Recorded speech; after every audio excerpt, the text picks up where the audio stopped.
નમસ્કાર, હું છું પ્રિયા અને તમે જોઈ રહ્યા છો જનતા કી જાણકારી ન્યૂઝ।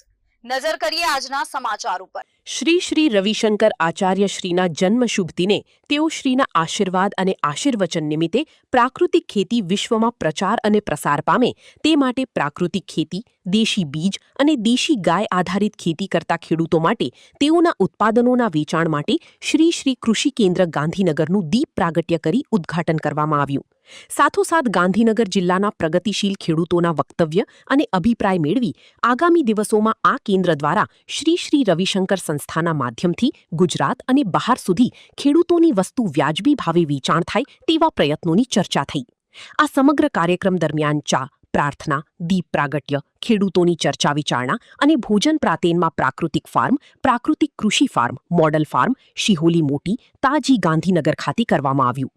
સમગ્ર કાર્યક્રમને આખરી ઓપ આપવા માટે નરેન્દ્ર મંડીર ગાંધીનગર અને ચિંતનભાઈ વ્યાસે જહેમત ઉઠાવી।